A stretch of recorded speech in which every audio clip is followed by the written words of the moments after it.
اعوذ باللہ من الشیطان الرجیم بسم اللہ الرحمن الرحیم الحمد للہ رب العالمین والصلاة والسلام علی اشرف الانبیاء والمرسلین اللہم لا سہل الا ما جعلته سہلا وانت تجعل الحزن اذا شئت سہلا یا مقلب القلوب صرف قلوبنا علی طاعتک اللہم رب اشرح لی صدری ویسر لی امری واحلل عقدۃ من لسانی یفقہوا قولی۔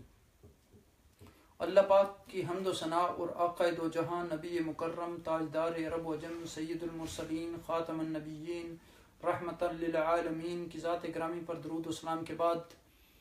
اللہ سبحانہ و تعالیٰ کا احسان عظیم ہے کہ جس نے ایک بار پھر ہمیں یہ توفیق عطا فرمائی کہ ہم اللہ کی پاک کلام کے ساتھ، اللہ کی مقدس کلام کے ساتھ مل کر بیٹھیں اور اس کو صحیح طریقے سے پڑھنے، اس کو سمجھنے، اس پر عمل کرنے اور اس کا پیغام دوسرے لوگوں تک پہنچائیں۔ اللہ سبحانہ و تعالیٰ کا ہم اس نعمت پر جتنا بھی شکر ادا کریں وہ کم ہے، چونکہ یہ جتنی بھی نعمتیں اللہ تعالیٰ کی طرف سے ہیں یہ اس کی توفیق کے بغیر ممکن نہیں۔ تو اللہ سبحانہ و تعالیٰ سے دعا ہے کہ وہ ہمیں یہ توفیق عطا فرمائیں کہ ہم ان آیات مبارکہ کو صحیح طریقے سے سمجھ سکیں اور پھر سمجھ کر ان پر عمل کریں اور ان کا پیغام دوسرے لوگوں تک پہنچائیں۔ اللہ کے فضل و کرم اور اس کے احسان سے گزشتہ مجلس میں ہم نے جن آیات مبارکہ پر گفتگو کی تھی وہ ہم نے الحمدللہ 3 آیات پر گفتگو کی تھی، 98، 99 اور 100، سورہ بقرہ کی 3 آیات۔ تو اب دیکھیں کہ وہاں بیسیکلی بنی اسرائیل نے جب حضور نبی اکرم صلی اللہ علیہ وسلم سے پوچھا کہ آپ پر وہی کون سا فرشتہ لے کے آتا ہے، تو آپ نے فرمایا جبریل علیہ السلام۔ تو انہوں نے کہا کہ جبریل تو ہمارا دشمن ہے، جب بھی ہمیں کوئی نقصان پہنچا، جب بھی ہمارے اوپر کوئی عذاب آیا تو وہ جبریل لے کر آتے تھے، اور پھر جو وہی آپ کے اوپر لے کے آتے ہیں وہ بھی وہی لے کے آتے ہیں۔ تو ہم اگر جبریل آپ پر وہی لے کے آتے ہیں تو ہم تو آپ پر ایمان نہیں لائیں گے اور نہ اس کتاب کو مانیں گے۔ تو بیسیکلی اللہ سبحانہ و تعالیٰ نے فرمایا کہ جبریل علیہ السلام تو صرف اللہ سبحانہ و تعالیٰ کے اذن سے آپ کے قلب اطہر پر اس کلام پاک کو اتارتے ہیں اللہ کے حکم کے مطابق۔ تو یہ کتاب پھر ان چیزوں کی تصدیق کرتی ہے جو آپ کے ہاتھوں میں، یعنی تورات، زبور، انجیل، اور پھر یہ کتاب ہدایت ہے اور یہ بشارت ہے مومنین کے لیے۔ پھر کہا کہ جو اللہ کا دشمن ہے، فرشتوں کا دشمن ہے، رسولوں کا دشمن ہے، جبریل کا دشمن ہے، میکائیل کا دشمن ہے، اللہ سبحانہ و تعالیٰ کافروں کا دشمن ہے۔ جیسے ہم نے حدیث پاک پڑھی تھی کہ من عاد لی ولیا فقد آذنتہ بالحرب، جس نے میرے کسی دوست کے ساتھ جنگ کی، میرے کسی ولی کے ساتھ جنگ کی، تو میں اس کے ساتھ یعنی عداوت کی تو میں اس کے ساتھ اعلان جنگ کرتا ہوں۔ تو اب دیکھیں کہ یہاں اس آیہ مبارکہ میں قرآن پاک کی 3 صفات بیان کی گئیں کہ یہ پہلی بات یہ ہے کہ یہ پہلی کتابوں کی تصدیق کرنے والی ہے، دوسری بات یہ ہے کہ یہ کتاب ہدایت کا راستہ دکھانے والی ہے، سیدھا راستہ دکھانے والی ہے، اور پھر تیسری یہ ہے کہ ایمان لانے والوں کو، مومنین کو، متقین کو، صلحاء کو، اتقیاء کو یہ کتاب خوشخبری سناتی ہے۔ اور پھر فرمایا کہ اللہ سبحانہ و تعالیٰ نے حضور نبی اکرم صلی اللہ علیہ وسلم پر بڑی واضح اور بڑی بین اور بڑی روشن دلائل اور معجزات ان کو عطا کیے۔ تو حضور نبی اکرم صلی اللہ علیہ وسلم کو فرمایا کہ آپ کے اوپر ایسی واضح دلائل نازل کیے گئے ہیں، آپ ان پہ ثابت قدم رہیں، اور ان چیزوں کا انکار جو ہے وہ صرف وہی لوگ کریں گے جو فاسق ہیں، جو اللہ کی آیات کا انکار کرنے والے ہیں، جو اللہ کی کتاب کا انکار کرنے والے ہیں، جو اللہ پر ایمان لانے والے نہیں ہیں۔ پھر فرمایا کہ ان لوگوں کا تو شیوا اور طرہ امتیاز یہ ہمیشہ رہا کہ یہ ہمیشہ جو ہے اللہ کے ساتھ بھی عہد کر کے جب بھی ان میں سے کوئی عہد کرتا تو ان میں سے ایک گروہ جو تھا وہ اس عہد کو توڑ دیتا، اور فرمایا کہ جو ان کے سردار تھے، جو ان کے لیڈرز تھے، اور پھر فرمایا کہ اکثر لوگ جو ان میں سے ہیں وہ ایمان لانے والے نہیں ہیں۔ تو اب دیکھیں کہ یہاں آیات سے مراد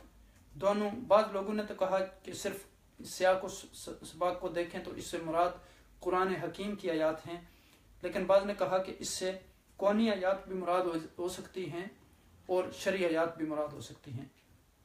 تو آج کی جو ہماری آیات ہیں وہ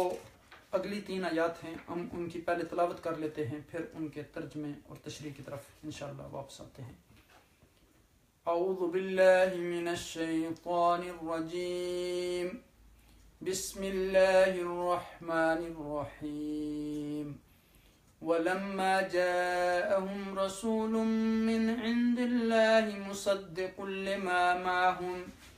نَبَذَ فَرِيقٌ مِّنَ الَّذِينَ أُوتُوا الْكِتَابَ كِتَابَ اللَّهِ وَرَاءَ ظُهُورِهِمْ كَأَنَّهُمْ لَا يَعْلَمُونَ وَاتَّبَعُوا مَا تَتْلُو الشَّيَاطِينُ عَلَى مُلْكِ سُلَيْمَانَ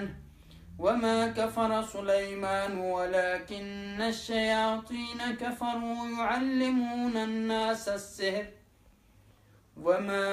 أُنزِلَ عَلَى الْمَلَكَيْنِ بِبَابِلَ هَارُوتَ وَمَارُوتَ وَمَا يُعَلِّمَانِ مِنْ أَحَدٍ حَتَّى يَقُولَا إِنَّمَا نَحْنُ فِتْنَةٌ فَلَا تَكْفُرْ فَيَتَعَلَّمُونَ مِنْهُمَا مَا يُفَرِّقُونَ بِهِ بَيْنَ الْمَرْءِ وَزَوْجِهِ وَمَا هُمْ بِضَارِّينَ بِهِ مِنْ أَحَدٍ إِلَّا بِإِذْنِ اللَّهِ وَيَتَعَلَّمُونَ مَا يَضُرُّهُمْ وَلَا يَنْفَعُهُمْ وَلَقَدْ عَلِمُوا لَمَنِ اشْتَرَاهُ مَا لَهُ فِي الْآخِرَةِ مِنْ خَلَاقٍ وَلَبِئْسَ مَا شَرَوْا بِهِ أَنفُسَهُمْ لَوْ كَانُوا يَعْلَمُونَ وَلَوْ أَنَّهُمْ آمَنُوا وَاتَّقَوْا لَمَثُوبَةٌ مِّنْ عِندِ اللَّهِ خَيْرٌ لَوْ كَانُوا يَعْلَمُونَ۔ صدق اللہ العظیم۔ اللہ پاک کی حمد و ثنا اور عقائد و جہاں نبی مکرم تاجدار عرب و عجم کی ذات گرامی پر درود و سلام کے بعد ہم نے جن آیات مبارکہ کو تلاوت کرنے کا شرف حاصل کیا، یہ سورہ بقرہ کی 101 سے لے کر 103 نمبر تک کی آیات ہیں۔ اللہ سبحانہ و تعالیٰ سے دعا ہے کہ وہ ہمیں ان آیات مبارکہ کو صحیح طریقے سے سمجھنے اور ان پر عمل کرنے کی توفیق عطا فرمائے۔ یہاں پہلی آیت میں اللہ سبحانہ و تعالیٰ کی کتاب کی بے حرمتی کے بارے میں بتایا گیا کہ وَلَمَّا جَاءَهُمْ، اور جب ان کے پاس پہنچا رسول من عند اللہ، اللہ سبحانہ و تعالیٰ کی طرف سے، مصدق لما معہم، اور وہ تصدیق کرنے والا ہے اس چیز کی جو ان کے پاس ہے، نبذ فریق من الذین اوتوا الکتاب، تو پھر ان میں سے ایک جماعت ہے جو اہل کتاب میں سے ایک فریق ہے، اس نے جو جن لوگوں کو کتاب دی گئی وہ انہوں نے اس کو پیچھے رکھ دیا، اس کو پھینک دیا۔ کس چیز کو؟ کتاب کو۔ کتاب اللہ وراء ظہورہم، یعنی اپنی پیٹھوں کے پیچھے، پس پشت اس کو ڈال دیا۔ کأنہم لا یعلمون، گویا وہ جانتے نہیں۔ اور پھر فرمایا کہ واتبعوا، اور انہوں نے پیروی کی، ما تتلو الشیاطین، جو پڑھتے تھے شیطان، علی ملک سلیمان کی بادشاہت کے دور میں، سلمان علیہ السلام کی بادشاہت کے دور میں، وما کفر سلیمان، اور نہیں کفر کیا سلیمان علیہ السلام نے، ولکن الشیاطین کفروا، لیکن شیطان جو ہیں انہوں نے کفر کیا، یعلمون الناس السحر، وہ لوگوں کو سکھاتے ہیں سحر کی تعلیم، جادو کی تعلیم، وما انزل علی الملکین، اور اس سحر کا بھی جو کہ دونوں فرشتوں پر نازل کیا گیا تھا، ببابل، شہر بابل میں، ہاروت و ماروت، جن کا نام ہاروت اور ماروت تھا، وما یعلمان، اور وہ نہیں سکھاتے، من احد، وہ دونوں کسی ایک کو، حتی، یہاں تک کہ یقولا، وہ کہہ دیتے ہیں، انما نحن فتنۃ، سوا اس کے سوا نہیں ہم آزمائش، فتنہ، فلا تکفر، سو نہ کافر ہو، پھر وہ سکھاتے ہیں، فیتعلمون منہما ما یفرقون بہ بین المرء وزوجہ، ان سے وہ جو جدائی ڈالتے ہیں اس سے درمیان مرد اور اس کی بیوی کے، وما ہم بضارین، اور نہیں وہ نقصان کر سکتے، بہی اس سے، من احد کسی ایک کا الا باذن اللہ مگر بغیر اللہ کے اذن کے، اللہ کے حکم کے، ویتعلمون اور سیکھتے ہیں ما یضرہم جو ان کا نقصان کرے، ولا ینفعہم اور نہ کہ ان کا فائدہ کرے، ولقد علموا اور وہ جو جان چکے ہیں، لمن اشتراہ جس نے اس کو اختیار کیا، ما لہ فی الآخرۃ اس کے لیے نہیں ہے آخرت میں، من خلاق حصہ، ولا بیسا اور بہت بری، ما شرو وہ چیز ہے جو انہوں نے بیچی، بہی انفسہم جس کے بارے میں اپنے آپ کو انہوں نے بیچا، لو کانوا یعلمون کاش ان کو سمجھ ہوتی، کاش وہ جانتے، ولو انہم آمنوا اگر وہ ایمان لاتے، واتقوا اور اللہ سے ڈرتے، تقوی اختیار کرتے، لمثوبۃ تو بدلہ پاتے، من عند اللہ اللہ کے پاس سے، خیر بہتر، لو کانوا یعلمون کاش وہ اس بات کو سمجھتے۔ اب دیکھیں کہ یہاں اس آیہ کریمہ میں فرمایا گیا رسول، تو رسول کے لغوی معنی ہے پیغام رسا، پیغام لانے والا، تو یہ لفظ ہر نبی کے لیے استعمال ہوا، اور یہاں اس آیہ کریمہ میں عبارت اور سیاق سے پتہ چلتا ہے کہ یہاں اس سے مراد نبی آخر الزمان صلی اللہ علیہ وسلم کی ذات گرامی ہے، اور تمام محقق مفسرین نے بھی اس سے یہی مراد لی ہے۔ معہم ان کے پاس، اس سے مراد تورات ہے جو یہودیوں کی آسمانی کتاب تھی اور جس کی تصدیق نبی آخر الزمان صلی اللہ علیہ وسلم نے کی، کتاب اللہ اللہ کی کتاب، یہاں بھی اس سے مراد تورات ہے جس کی ہدایت کو یہودیوں نے نہ مانا۔ یہ لوگ نبی آخر الزمان صلی اللہ علیہ وسلم پر ایمان نہ لائے، حالانکہ ان کی کتاب میں کھلی نشانیاں اور پیشن گوئیاں موجود تھیں، یہودی عالموں نے ان کو پیشن گوئیاں بتائی تھیں، اور بعض یہودی عالم جو تھے انہوں نے پیشن گوئیوں کی چھپانے کی بھی انتہائی کوشش کی، اور پھر یہودی عوام نے اسلام اور مسلمانوں کی حد درجہ جو ہے وہ مخالفت کی، حالانکہ ان کی نجات اسلام کے ماننے سے وابستہ تھی۔ ورا ظہورہم یعنی اپنی پیٹھ پیچھے، یہ ایک محاورہ ہے جس سے مراد یہ ہے کہ انہوں نے قرآن سے غفلت برتی، لاپرواہی برتی، عدم دلچسپی کا مظاہرہ کیا اور اس کی عملی مخالفت کی۔ اب دیکھیں کہ نبی اکرم صلی اللہ علیہ وسلم سے یہود کا جو بیہیویئر تھا، جو ان کا سلوک تھا، اس کے بارے میں یہاں بتایا جا رہا ہے کہ نبی آخر الزمان صلی اللہ علیہ وسلم اس لیے تشریف نہیں لائے کہ تمہارے دین کو مٹا دیں، بلکہ اسے تازگی بخشنے اور نئی زندگی دینے کے لیے آئے، اس لیے ان کی بات نہ ماننا سراسر اپنے دین کو جڑ سے اکھاڑنا ہے اور اسے برباد کرنا ہے۔ ان تمام باتوں کے باوجود یہودیوں نے اسلام کی کھلم کھلا مخالفت شروع کر دی، اور تورات میں آخری نبی صلی اللہ علیہ وسلم کے متعلق جو بشارتیں موجود تھیں اور نشانیاں بیان کی گئی تھیں انہیں چھپانے کی کے لیے انہوں نے تورات کو بھی بدل ڈالا، اور بظاہر بالکل انجان بن گئے، گویا انہیں معلوم ہی نہیں کہ اس میں نبی آخر زمان صلی اللہ علیہ وسلم کی تائید اور تصدیق موجود ہے۔ اب دیکھیں کہ ان کو پتہ تھا اور ان کی کتاب میں یہ ساری چیزیں موجود تھیں کہ اللہ کا نبی آئے گا، اس پہ کتاب آئے گی ہمارے اوپر جو آئے گی، تو اب انہوں نے اس طرح کا رویہ اختیار کیا کہ جیسے ان کو کوئی علم ہی نہیں ہے، بالکل ان چیزوں سے یعنی اپنی لاتعلقی کا مظاہرہ کر دیا۔ تو اب دیکھیں کہ یہاں اگلی جو آیت ہے وہ جادو کے حوالے سے ہے۔ سلیمان علیہ السلام کے زمانے میں یہ جو ہے ان لوگوں نے کیا رویہ اختیار کیا کہ قرآن کو چھوڑ کر، اللہ کی کتاب کو چھوڑ کر انہوں نے یعنی کس بات پہ عمل کرنا شروع کر دیا؟ جادو سیکھنا شروع کر دیا، اور پھر لوگوں کو بھی یہ جادو سکھاتے تھے۔ جو اللہ نے 2 فرشتے نازل کیے تھے، ہاروت اور ماروت، بابل کے شہر میں، تو یہاں اللہ سبحانہ وتعالیٰ حضرت سلیمان علیہ السلام کی برات بیان کر رہے ہیں کہ وما کفر سلیمان علیہ السلام تو اللہ کے برگزیدہ بندے ہیں، انہوں نے کفر نہیں کیا اور پیغمبر ہیں، ولیکن الشیاطین کفروا شیطانوں نے کفر کیا، یعلمون الناس السحر وہ لوگوں کو جادو سکھاتے ہیں۔ اب دیکھیں کہ حضرت سلیمان علیہ السلام کو اللہ سبحانہ وتعالیٰ نے بے شمار معجزات عطا کیے تھے، تو یہ شیطان لوگوں کے ذہنوں میں یہ ڈالتے تھے کہ یہ ساری چیز جادو کی وجہ سے ہے۔ تو آگے آپ دیکھیں کہ یعنی جادو کا مقصد جو ہے، یہودی ایک تو اس جادو کی پیروی کرتے تھے جو حضرت سلیمان علیہ السلام کے زمانے میں خبیث النفس اور شریروں نے جاری کر رکھا تھا، اور دوسرے اس جادو کے علم کی پیروی بھی کرتے تھے جو دونوں فرشتوں یعنی بابل میں 2 فرشتوں کو دیا گیا تھا، ہاروت اور ماروت کو۔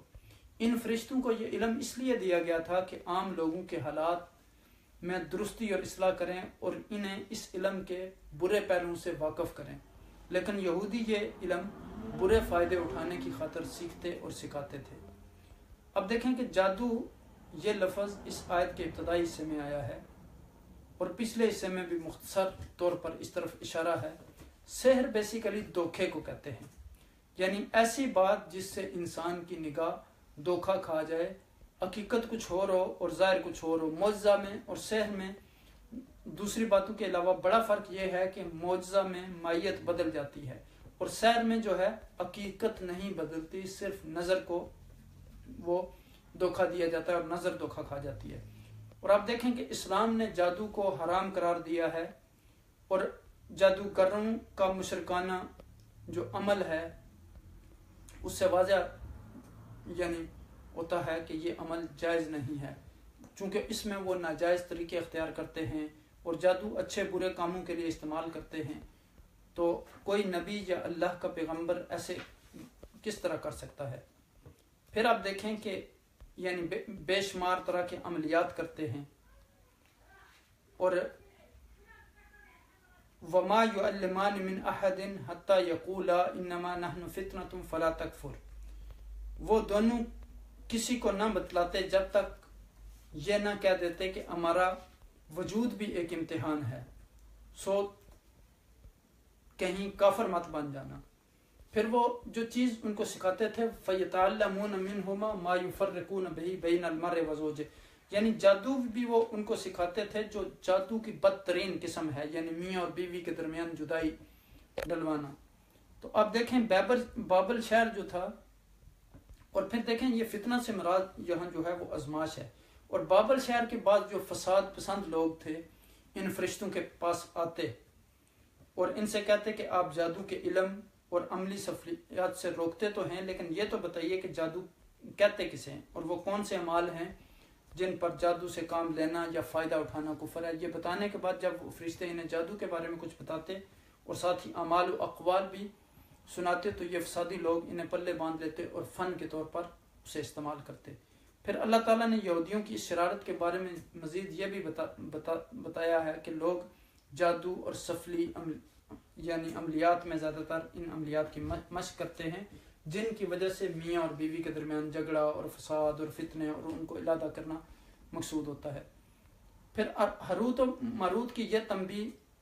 کافی ہونی چاہیے تھی کہ وہ اپنے آپ کو ایک آزمائش بتلاتے تھے اور یہود کو کفر اور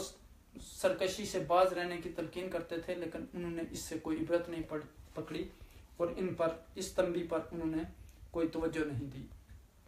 پھر دیکھیں آیت کے اس ٹکڑے میں اللہ تعالیٰ نے جادو اور سفلیات کی اصلی حقیقت کھول کر بیان فرما دی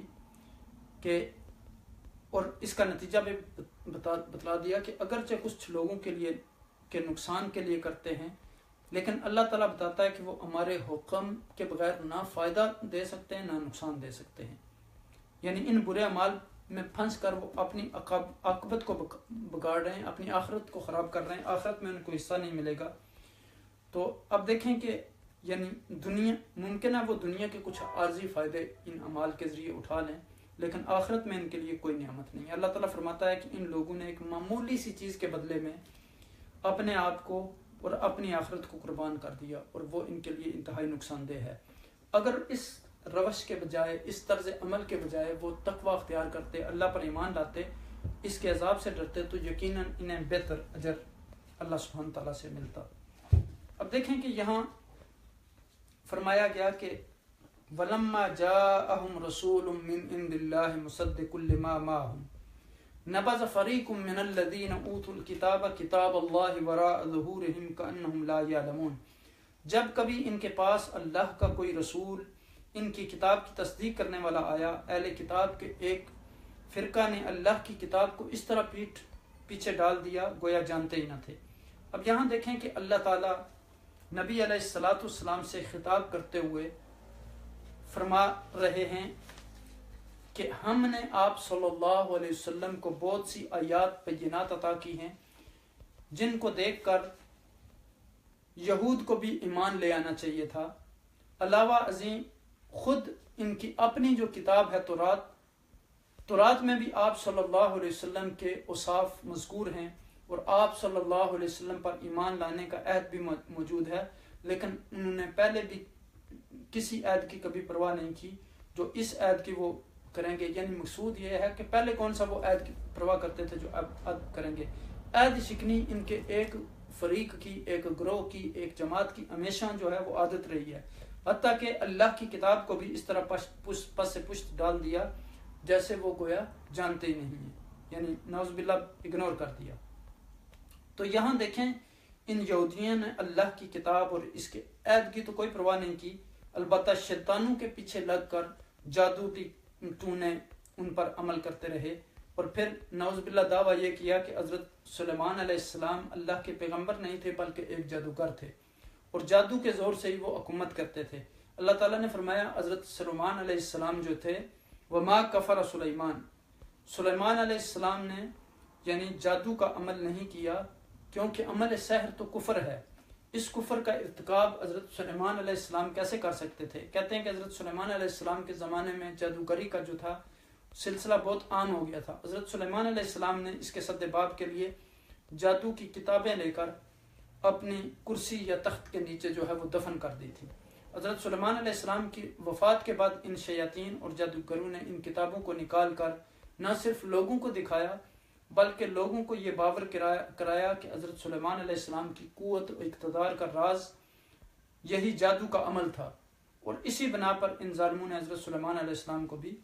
کافر قرار دیا، جس کی تردید اللہ سبحانہ وتعالیٰ نے فرمائی کہ وما کفر سلیمان۔ اب دیکھیں کہ بعض مفسرین نے کہا کہ وما انزل میں ما یہاں نافیہ مراد لیا ہے، اور اروت و مروت پر کسی چیز کے اترنے کی انہوں نے نفی کی ہے، لیکن قرآن کا سیاق اس کی تائید نہیں کرتا، اس لیے ابن جریر رحمہ اللہ نے اس کی تردید کی ہے۔ ابن کثیر نے بھی تو اسی طرح ہروت و مروت کے بارے میں بھی تفسیر میں اسرائیلی روایات کی برمار ہے، لیکن کوئی جو صحیح یعنی مرفوع روایت اس بارے میں وہ ثابت نہیں ہے۔ اور قرآن کے الفاظ سے یہ ضرور معلوم ہوتا ہے کہ اللہ تعالیٰ نے بابل میں ہروت اور ماروت فرشتے جو تھے ان پر جادو کا علم نازل فرمایا تھا۔ تو اس کا مقصد جو ہے واللہ عالم بالصواب یہ معلوم ہوتا ہے تاکہ وہ لوگوں کو بتائیں کہ انبیاء علیہ السلام کے ہاتھوں پر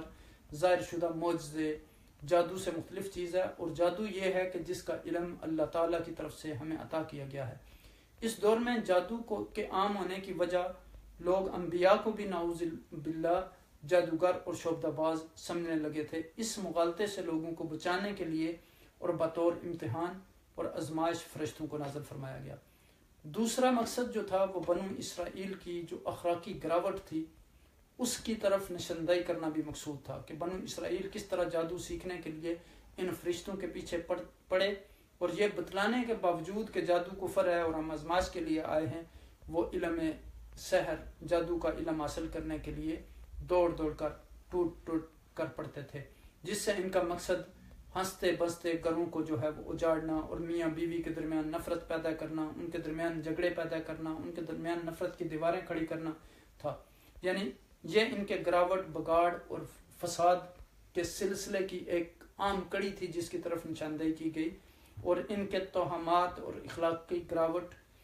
جو کسی قوم کی انتہائی بگاڑ کی علامت ہوتی ہے اس طرف اشارہ کیا گیا۔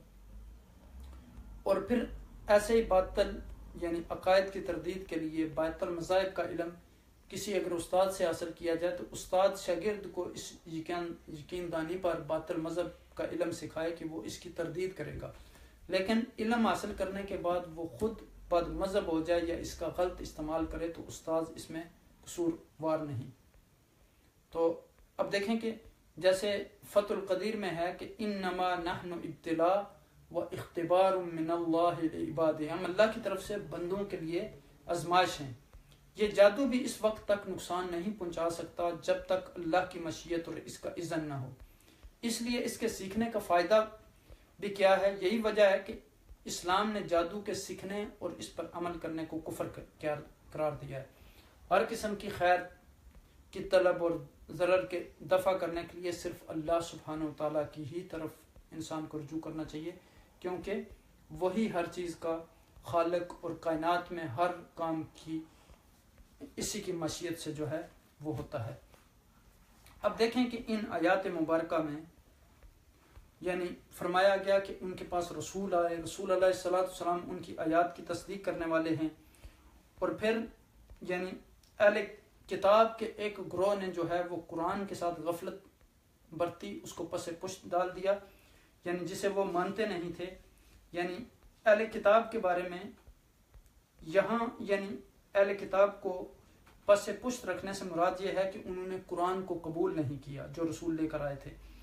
تو اسے پیچھے رکھ دیا جیسے وہ جانتے ہی نہیں، کأنہم لا یعلمون۔ تو اب دیکھیں کہ ہونا تو یہ چاہیے تھا کہ رسول ان کے پاس آئے، کتاب آئی تو وہ کتاب پر ایمان لاتے، رسول کو مانتے، لیکن انہوں نے بے حسی کا مظاہرہ کیا اور انہوں نے قرآن کو اپنی پیٹھوں کے پیچھے رکھ دیا۔ یہاں یہ کوئی مطلب نہیں ہے کہ قرآن پیٹھ کے پیچھے، اس سے مطلب یہ ہے کہ اس کے احکامات سے روگردانی کی، غفلت برتی، اس کا انکار کیا۔ تو یعنی وہ اس طرح کا انہوں نے پروٹینڈ کیا اپنے آپ کو، اس طرح کا بیہیویئر شو کیا کہ جیسے ان کے علم میں کوئی چیز تھی نہیں، وہ بالکل لا علم ہے، یعنی کأنہم لا یعلمون، یعنی جیسے کسی رسول کو آنا ہی نہیں تھا، کسی کتاب کو آنا ہی نہیں تھا، اس طرح کا سلوک۔ تو آج دیکھیں کہ مسلمانوں کی اکثریت جو ہے وہ بھی کیا کر رہی ہے، اور اب دیکھیں کہ ہماری آئندہ نسلیں ہیں جو ان کا قرآن کے بارے میں کتنا علم ہے، ہمارے بچوں کو کتنا علم ہے کہ رسول صلی اللہ علیہ وسلم کون تھے، وہ کیا کرتے تھے، وہ کب آئے، کتاب میں کیا لکھا ہوا ہے۔ اب دیکھیں کہ آج یعنی ہمارے گھروں میں کتابیں موجود ہیں، قرآن موجود ہیں، قرآن کی کتاب کو غلاف کے اندر، بڑے خوبصورت غلاف کے اندر سجا کے اونچی جگہ پہ رکھ دیا جاتا ہے، اس کی طرف پیٹھ نہیں کی جاتی، بڑا احترام کیا جاتا ہے، لیکن اس کو پڑھنا ہم گوارا نہیں کرتے۔ یعنی یہ نہیں ہمیں پتا کہ قرآن کے اندر کیا احکامات ہیں، قرآن ہم سے کیا مطالبہ کرتا ہے۔ یہ ہمارے لیے اللہ سبحانہ وتعالیٰ نے ہدایت کی کتاب نازل کی ہے، تو اس کو پڑھنا ہمارا فرض ہے، اس کو سمجھنا ہمارا فرض ہے، اس کو دوسرے لوگوں تک پہنچانا ہمارا فرض ہے۔ تو کیا ہم قرآن کے حقوق کو پورا کر رہے ہیں؟ یعنی اب دیکھیں کہ یہ باقی ساری چیزیں ہم کرتے ہیں، جب قرآن کی باری آتی ہے تو ہم کہتے ہیں آج کا دور جو ہے وہ بڑا بیزی دور ہے، بڑا ہم بہت مصروف ہیں، ہمارے پاس تو کوئی وقت نہیں ہے۔ نعوذ باللہ، باقی سارے دنیا کے کاموں کے لیے ہمارے پاس وقت ہے، لیکن اللہ اور اس کے رسول کی اطاعت کے لیے ہمارے پاس وقت نہیں ہے، اور قرآن کی تلاوت کے لیے ہمارے پاس وقت نہیں ہے، قرآن کے علوم کو حاصل کرنے کے لیے ہمارے پاس وقت نہیں ہے۔ تو اب دیکھیں کہ یعنی جب قرآن کی باری آتی ہے تو نعوذ باللہ ہم کہتے ہیں بعد میں کر لیں گے، آج نہیں تو کل کر لیں گے، پرسوں کر لیں گے، ابھی چھٹیاں آنے والی ہیں ان میں کر لیں گے، ابھی ویکنڈ آئے گا کر لیں گے، ابھی عمر پڑی ہوئی ہے، ابھی کون سا وقت چلا گیا ہے۔ تو اسی طرح ہم اب دیکھیں کہ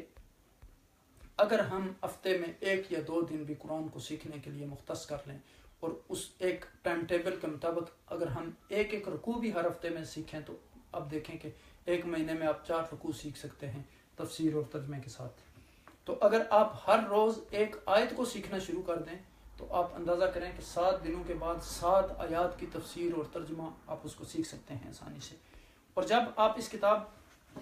پر ایمان لے آئیں، جب یہ آپ کے دل میں اتر جائے، جب آپ اس کتاب کو پڑھ کر سن کر خوشی فیل کریں، تو اس وقت ان ساری چیزوں پر عمل کرنا آپ کے لیے کوئی مشکل کام نہیں ہے۔ اب دیکھیں یہاں کہ فرمایا کہ یعنی ہمارا فرض ہے کہ ہم ایک دوسرے کو یاد دلائیں۔ اللہ سبحانہ تعالیٰ نے قرآن میں فرمایا کہ فذکر فإن الذکر تنفع المؤمنین، آپ یاد دہانی کروائیں، یاد دہانی کروانا مسلمانوں کے لیے جو ہے وہ نفع بخش ہے۔ تو ہمیں یہ کوشش کرنی چاہیے کہ ہم اس حال میں کہیں دنیا سے رخصت نہ ہو جائیں کہ ہمیں پتہ نہ ہو کہ قرآن میں کیا لکھا ہوا ہے، اس قرآن کا پیغام کیا ہے۔ تو یہاں دیکھیں کہ کہا کہ فإنہم لا یعلمون، گویا انہیں پتہ ہی نہیں کہ وہ کیا تھا اور کیا کرنے لگ گئے تھے. پھر فرمایا کہ وَاتَّبَعُوا مَا تَتْلُو الشَّيَاطِينُ عَلَىٰ مُلْكِ سُلَيْمَانَ، اور وہ پیچھے پڑے اللہ کی کتاب چھوڑ کر کچھ اور کرنے کے، یعنی جادو اور ٹونے اور یہ ان چیزوں کے. تو اب دیکھیں کہ سلیمان علیہ السلام کے پاس بہت بڑی بادشاہی تھی. ان کے پاس ان کے لیے یعنی اللہ سبحانہ وتعالیٰ نے جنات کو مسخر کیا. جنات میں سے بعض جو جنات تھے وہ بڑی بڑی تعمیرات کرتے تھے، بعض ان میں سے غواص تھے جو سمندروں سے جا کے ڈیفرنٹ چیزیں نکال کے لیے لاتے تھے. اور اب دیکھیں کہ پھر سلیمان علیہ السلام کے لیے پہاڑوں کو مسخر کیا گیا اور بہت سی چیزوں کو بھی. تو یہ اللہ سبحانہ وتعالیٰ کا ان کے اوپر فضل تھا. اور شیطانوں نے جو ہے لوگوں کے دلوں میں یہ وسوسہ ڈالا کہ یہ سارا جادو کے اثر کی وجہ سے ہے، جادو کے زور کی وجہ سے وہ حکومت کرتے ہیں. تو سلیمان علیہ السلام کے پاس اتنی طاقت کہاں سے آئی ہے؟ جادو کے زور سے آئی ہے. لہٰذا وہ اس دور میں بھی یعنی سلیمان علیہ السلام کے دور میں بھی کیا کرنے لگ گئے؟ جادو سکھانا انہوں نے شروع کر دیا. تو اب دیکھیں کہ اس میں کتنی انٹرسٹ لیتے تھے. یعنی آج بھی بعض لوگ کہتے ہیں کہ ہمیں کوئی جن ہمارے قابو آ جائے، کسی جن کو ہم قابو کر لیں، الادین کا چراغ جو ہمارے ہاتھ لگ جائے. اب دیکھیں کہ آج ہمارے معاشرے میں اگر کسی کے سر میں بھی درد ہو جائے تو وہ کہتا ہے جادو ہو گیا. اور وہی لوگ جادو کرنے والے ہیں، وہی نکالنے والے ہیں. اگر جادو کو کسی اب دیکھیں کہ جادو کرنے والا غلط طریقے سے کرتا ہے اور غلط طریقے سے نکالتا ہے تو یہ چیزیں جائز نہیں ہیں. اگر کسی کے اوپر جادو ہو تو اس کو چاہیے کہ وہ اللہ سبحانہ وتعالیٰ کی طرف رجوع کرے، دعا کرے. امن یجیب المضطر اذا دعا، اللہ سبحانہ وتعالیٰ کہتے ہیں کہ کون ہے اللہ کے سوا جو تمہارے جب تم اضطرار کی حالت میں ہو، کیفیت میں ہو، کسی کو پکارو وہ تمہاری مدد کرے. تو دوسری یہ بات ہے کہ ذکر اذکار، اللہ کا کلام پڑھنا چاہیے، آیت الکرسی، معوذات ان کو پڑھنا چاہیے. اور پھر جو آیات شفا ہیں ان کو پڑھنا چاہیے، جو رقیہ شریعہ ہے. تو انشاءاللہ اللہ سبحانہ وتعالیٰ ان چیزوں سے آپ کو محفوظ رکھیں گے. آج دیکھیں کہ یعنی یہ ایک کاروبار بن گیا ہے کہ لوگ جو ہے وہ جادو نکالتے ہیں اور اس کے لیے پیسے لیتے ہیں. اور لوگوں کا بھی ایک ذہن، جس طرح یہ شیاطین نے لوگوں کے ذہن میں ڈال دیا تھا کہ نعوذ باللہ سلیمان علیہ السلام جادو کے زور پر یہ کرتے ہیں، تو آج بھی لوگوں کی ذہنی کیفیت کو ہم نے مفلوج بنا دیا. اور ذرا سی بات ہوتی ہے پورے معاشرے کو ہر بندہ دوسرے پر شک کر رہا ہے کہ جادو ہو گیا. جادو کی حقیقت ہے، لیکن جادو کا بھی نفع اور نقصان جو ہے وہ اللہ کے اذن کے بغیر نہیں ہوتا. یعنی اگر اللہ سبحانہ وتعالیٰ کا اذن ہو تو اس سے نقصان ہوتا ہے، اگر نہیں ہو تو نہیں ہوتا. اب دیکھیں کہ یعنی جادو میں کیا ہوتا ہے کہ وہ کسی کے تخیل پر اثر انداز ہوتا ہے، کسی کے سوچ پر. اور پھر بعض اوقات کوئی چیز ہوتی ہوئی نظر آئے تو اس کے بعد انسان کو خوف آتا ہے. یعنی تو اب دیکھیں کہ قرآن مجید میں جو موسیٰ علیہ السلام کا جو مقابلہ تھا تو اس میں کیا کہا گیا؟ وَاسْتَرْحَبُوهُمْ، انہوں نے مرحوب کر دیا. تو انسان اس طرح کی شعبدہ بازیوں سے جو ہے مرحوب بہت جلدی ہوتا ہے. اب دیکھیں جادو کے جو بھی طریقے ہوتے ہیں قرآن مجید میں، اب دیکھیں کہ بنی اسرائیل نے کیا کیا کہ قرآن چھوڑ کر، اللہ کی کتاب چھوڑ کر کن چیزوں میں دلچسپی لینی شروع کی؟ جادو، ٹونے اور میاں بیوی کے درمیان تفریق ڈالنے. سلیمان علیہ السلام کے زمانے میں جو ہے شیاطین جو سلیمان علیہ السلام کے پاس سب کچھ اللہ کے اذن سے تھا، اس کو جادو کے بل بوتا پر حاصل کرنے کی کوشش کر رہے تھے. تو اللہ سبحانہ وتعالیٰ نے حضرت سلیمان علیہ السلام کی بڑے اچھے طریقے سے برات بیان کی کہ وہ ما کفر سلیمان علیہ السلام نے جو ہے وہ کفر نہیں کیا بلکہ شیطانوں نے کفر کیا. تو وہ کیا لوگوں کو سکھاتے تھے؟ جادو. اور جو اتارا گیا تھا دو فرشتوں پر بابل کے شہر میں، ہاروت اور ماروت پر. جیسے قوم لوط کے پاس بھی آپ کو پتہ ہے فرشتے انسانی شکلوں میں آئے تھے، خوبصورت لڑکوں کی شکل میں، تو وہ قوم ان کے پیچھے پڑ گئی تھی. اسی طرح بنی اسرائیل کے لیے ہاروت اور ماروت جو ہے وہ ازمائش بن کر آئے تھے اور جادو سکھانے. لیکن وما یعلمان من احد، وہ کسی کو سکھاتے نہیں تھے. حتی یقولا انما نحن فتنہ، وہ کہتے تھے کہ ہم ازمائش ہیں. اور فلا تکفر، تم کفر مت کرو. انسان کی ازمائش عموماً اسی چیز سے ہوتی ہے. آپ دیکھیں کہ جس چیز کے ساتھ اس کا بہت گہرا لگاؤ ہوتا ہے، اس کے دل میں وہ رچی بسی ہوتی ہے. تو ان کے اندر یہ خواہش رچی بسی ہوئی تھی کہ وہ جادو سیکھیں، اور دوڑ دوڑ کر وہ سیکھتے تھے جادو کو. اور جب جاتے تھے سیکھنے بیٹھتے تھے پھر کہتے تھے سکھائیں گے ہم آپ کو، لیکن ہم تمہاری آزمائش ہیں، فلا تکفر، اور کفر نہ کرو. یعنی یہ فرشتے ان کو بتاتے تھے کہ یہ ہم آزمائش ہیں آپ کے لیے. اور فَيَتَعَلَّمُونَ مِنْهُمَا مَا يُفَرِّقُونَ بِهِ بَيْنَ الْمَرْءِ، لیکن یہ ان سے وہ چیزیں سیکھتے تھے جو مرد اور عورت کے درمیان تفریق کرنے والی ہیں. اور یہ جادو کی بدترین قسم ہے، یعنی سب سے بدترین قسم کہ جس کے ذریعے میاں بیوی کے درمیان میں تفریق ڈالی جائے، جھگڑا ڈلوایا جائے، ان کے درمیان ایک دیوار کھڑی کر دی جائے. تو پھر فرمایا کہ ما هم بضارین بہ من احد الا باذن اللہ، یعنی وہ نقصان نہیں پہنچا سکتے مگر اللہ کے اذن سے. تو اگر کسی کو جادو سے نقصان نہیں ہوتا مگر یہ کہ اللہ کے اذن سے. اگر نقصان ہو تو وہ بھی اللہ کے اذن سے ہوتا ہے، اگر نفع ہو تو وہ بھی اللہ کے اذن سے ہوتا ہے. ورنہ آپ دیکھیں کہ جب کوئی بیماری یا وبا پھیلتی ہے تو سارے لوگ نہیں بیمار ہو جاتے، ان میں سے کچھ لوگ بیمار ہوتے ہیں. تو فرمایا کہ فَيَتَعَلَّمُونَ مَا يَضُرُّهُمْ وَلَا يَنْفَعُهُمْ، ایسی چیزیں سیکھتے ہیں جو ان کو نفع نہیں دیتی بلکہ نقصان دیتی ہیں. تو انہوں نے یعنی دنیا کو آخرت کے بدلے میں خرید لیا ہے. اب آخرت میں ان کے لیے کوئی حصہ نہیں ہوگا، یہ غلط کام کر رہے ہیں. یعنی اپنی آخرت داؤ پر لگا لی، لو کانوا یعلمون، کاش وہ جانتے. یعنی بنی اسرائیل حضرت سلیمان علیہ السلام کے زمانے میں بھی اور اس سے پہلے بھی ساری تاریخ میں یہ کیا کرتے تھے؟ جادو سیکھتے اور سکھاتے تھے، کرتے اور کراتے تھے. یعنی آپ دیکھیں کہ نبی علیہ السلام کے زمانے میں بھی یہ اس میں مصروف تھے. اور ایک بڑا مشہور شخص تھا جس کا نام تھا لبید بن عاصم. تو یہ لبید بن عاصم تھا، اس نے آقا دو عالم صلی اللہ علیہ وسلم پر بھی جادو کیا تھا. تو یہاں اللہ سبحانہ وتعالیٰ جو ہیں وہ حضرت سلیمان علیہ السلام کی برات بیان کر رہے ہیں کہ وہ معصوم نبی تھے، انہوں نے کفر نہیں کیا. پھر یہ بھی یاد رکھیں کہ جادو جو ہے اس کا شرعی حکم یہ ہے کہ جادو کرنا کفر ہے، اور جادو کی تعلیم دینا بھی کفر ہے. اگر کوئی شخص خود جادو نہ کرے اور کسی کو سکھائے تو وہ بھی جرم ہے، کیونکہ اس میں شیاطین سے مدد لی جاتی ہے، ان سے التجائیں کی جاتی ہیں، ان کو استعمال کیا جاتا ہے اس میں. اور پھر اس لیے بھی منع ہے کہ دوسرے انسان کو اس کے ذریعے تکلیف پہنچانا مقصود ہوتا ہے اور دوسرے کو نقصان دینا مقصود ہوتا ہے. پھر ایک سوال یہاں یہ بھی آپ کر سکتے ہیں کہ فرشتے تو غلط کام نہیں کرتے، تو پھر یعنی جادو اگر کفر اور جرم ہے تو یہاں انہوں نے ہاروت اور ماروت کیوں ان کو سکھاتے تھے؟ تو وہ اللہ کے اذن سے سکھاتے تھے. وہ جیسے انہوں نے خود کہا کہ ہم نحن فتنہ، یعنی ہم آزمائش ہیں. تو اب دیکھیں کہ جس طرح اللہ کے سوا کسی کو بھی سجدہ کرنا جائز نہیں، لیکن جب اللہ سبحانہ وتعالیٰ نے کہا کہ وَإِذْ قَالَ رَبُّكَ لِلْمَلَائِكَةِ إِنِّي جَاعِلٌ فِي الْأَرْضِ خَلِيفَةً قالوا وتجعل فيها من يفسد فيها ويسفك الدماء ونحن نسبح بحمدك ونقدس لك قال إني أعلم ما لا تعلمون وعلم آدم الأسماء كلها ثم عرضهم على الملائكة فقال أنبئوني بأسماء هؤلاء إن كنتم صادقين قالوا سبحانك لا علم لنا إلا ما علمتنا إنك أنت العليم الحكيم قال يا آدم أنبئهم بأسمائهم فلما أنبأهم بأسمائهم قال ألم أقل لكم إني أعلم غيب السماوات والأرض وأعلم ما تبدون ما كنتم تكتمون. اب دیکھیں کہ جب اللہ سبحانہ وتعالیٰ نے ان کو سجدہ کرنے کا حکم دیا تو فرشتوں نے کیوں سجدہ کیا؟ اس لیے کہ اللہ کا حکم تھا، اللہ کا حکم سمجھ کر. پھر آپ دیکھیں کہ ویسے کسی انسان کو قتل کرنا جائز نہیں ہے، لیکن آپ ابراہیم علیہ السلام جو اللہ کے برگزیدہ پیغمبر تھے، انہوں نے خواب میں دیکھا کہ وہ اپنے بیٹے کو ذبح کر رہے ہیں، تو یہ اللہ کا حکم تھا. یعنی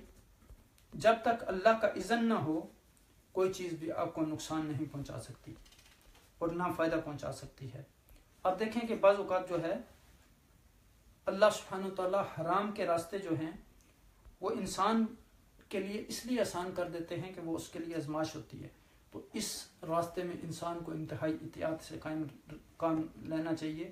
اور جو بھی کوئی غلط طریقہ ہے یا غلط کام ہے اس سے احتیاط کرنی چاہیے. نفع اور نقصان کا مالک صرف اللہ سبحانہ وتعالیٰ ہے.